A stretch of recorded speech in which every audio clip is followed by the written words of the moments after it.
From the opinion pages of the Wall Street Journal, this is Potomac Watch. Florida Governor Ron DeSantis tries to reset his 2024 presidential campaign Monday with a speech in New Hampshire on economic policy. We'll see how he did. Welcome. I am Kyle Peterson with the Wall Street Journal. We are joined today by my colleagues, columnist Kim Strassel and editorial board member Kate Batchelder-Odell.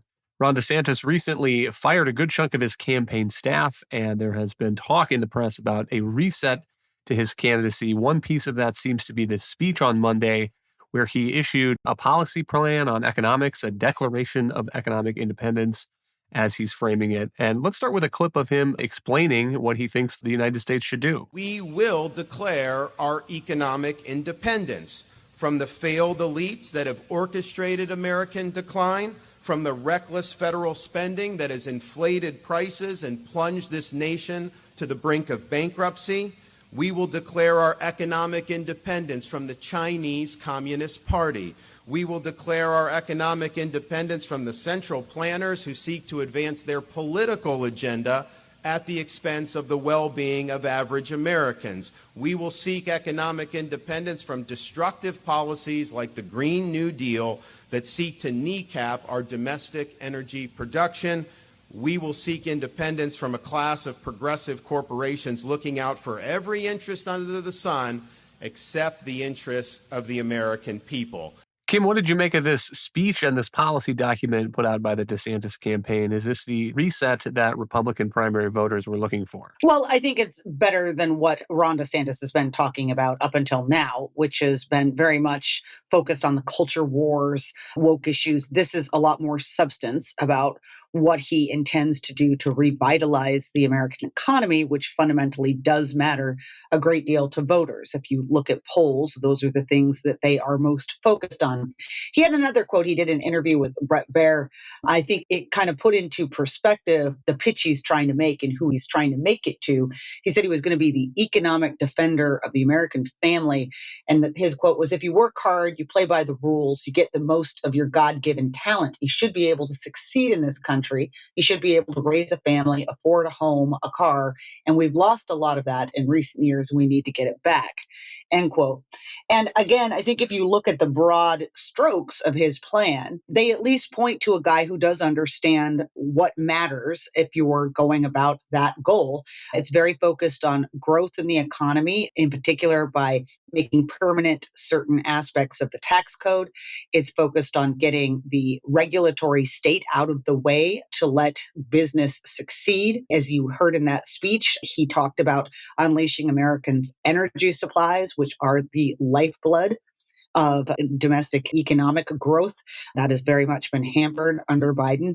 And these things are all focused on trying to bring down inflation, lower the burden of taxes that people pay, stop some of the investment perversion we've seen in that you have government micro-regulating where dollars go. He's got some plans for dealing with college costs and dead-end degrees. I mean, so overall, this is a good approach and what you'd like to see from a solid free market conservative. Now, there are some notes in here that I think strike a funny chord in that he's also trying to appeal a little bit to the Trump populist base. And so some of his policies that he proposes are, I think, in conflict with each other. But overall, I think this is a pretty strong economic plan to be out there pitching. Kate, what's your read of this? I guess to my eye, I agree with Kim. Purely on the optics, this is a better strategy for Governor DeSantis than what he was doing before, which seemed in large part to be talking to conservative pundits, YouTube hosts, taking questions, sometimes oddball questions that he did not know exactly how to answer, and then getting many days of headlines about what he had said and then walking back what he had said. It seems to me you look a lot more presidential if you go to New Hampshire and you stand up in front of a big banner with your campaign logo on it and you say, when I'm president, we're going to get back to 3% growth. We're going to extend the 2017 tax cuts. We're going to simplify the tax code. And I guess I would agree with Kim on the second thing, which is it seems to me there's a lot of good traditional sort of Reaganite policies in this agenda, but then mixed in are some odd populist notes that kind of undercut the message that he's trying to send with one breath. Well, right. And in addition, the economy is one of Biden's core vulnerabilities. Americans have been living through very high inflation, high grocery prices, and they experience it. They live it. They know it. So it's smart to spend a lot of your time talking about the substance of something that Americans really care about and understand at a fundamental level. So I do think the growth target is worth dwelling on because it is a good target. And it also, I think, growth as a goal has developed a bad rap, oddly, on the right and left. But this kind of rising incomes and living standards are what create broad prosperity for all Americans. You can't do that with income redistribution, which some on both the right and left want to try. So to have a growth be a goal is a big deal. It also bears directly on our ability to solve some of our very real problems, including on entitlements. A couple other things that I would point out that are a big plus on the growth side is he says he wants to unleash U.S. energy production. That's another place where Biden is really vulnerable, and Americans understand that he has basically been shutting that down his entire time in office. The one other thing that caught my attention too was work requirements on welfare programs. This has become a big issue after COVID because during the COVID emergency, these programs were kind of either expanded or the benefits were made larger. And it has led to this large group of recipients that are on the rolls. And also you have, as DeSantis pointed out, you have millions of prime age men who are not in the labor force and they're not looking for work. They're not working.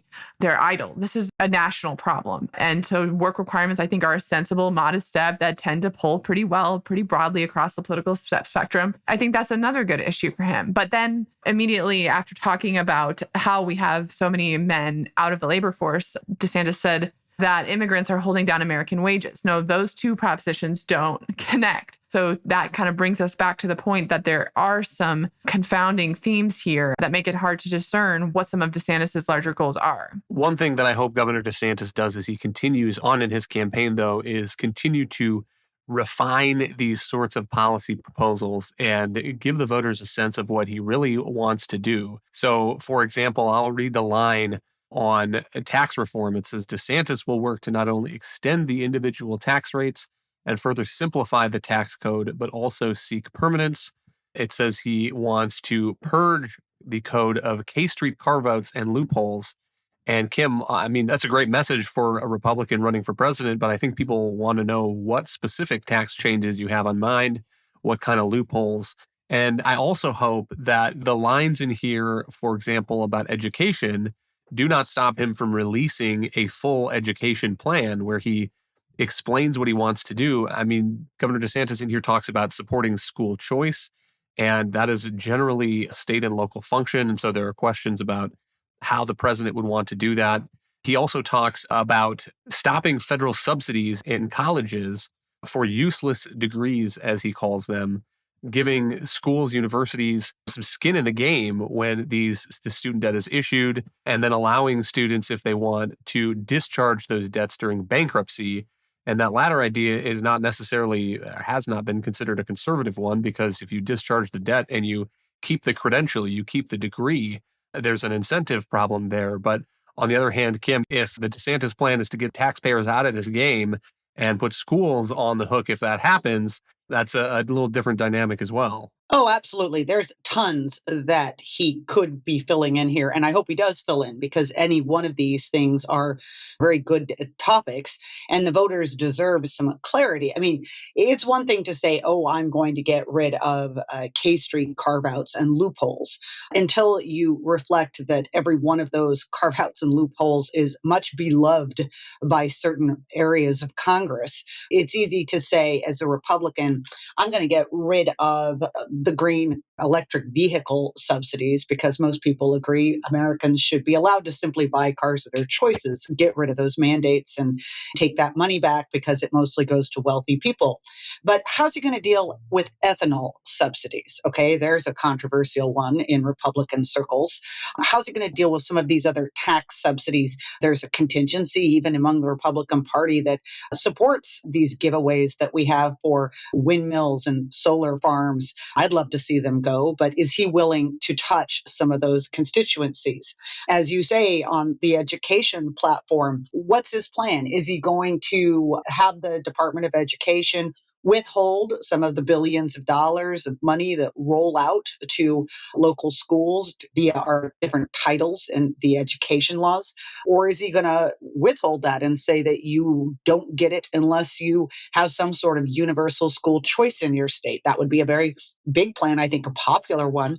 But again, simply saying that you're going to insist on school choice nationwide and not explain how you're going to do it, you've got to give more. One other area I would throw out there too, just in terms of the need for more details. He had a really great section of his plan talking about how he's going to go after the fourth branch of government, the unelected bureaucracy. He says that one of his plans is he's going to move more agencies out of DC. Great. I love that idea. But which ones and where are you planning on putting them?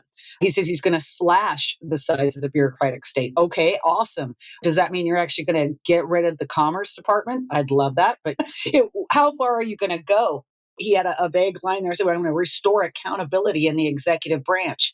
Well, that's a huge topic. How do you require that these unelected bureaucrats don't get out of their lane? There was some effort to do that in the Trump years. Some of it was successful in terms of rules and regulations, but many of those were undone the moment that Biden came out. Is there a more permanent solution that has to do with civil service reform or getting rid of certain unionization privileges at the federal government level? I'd love to see some of this fleshed out. And I think that this is a great start and that some of these areas are things that he could really get people interested in if he gave some more details. But there's a lot yet to go here.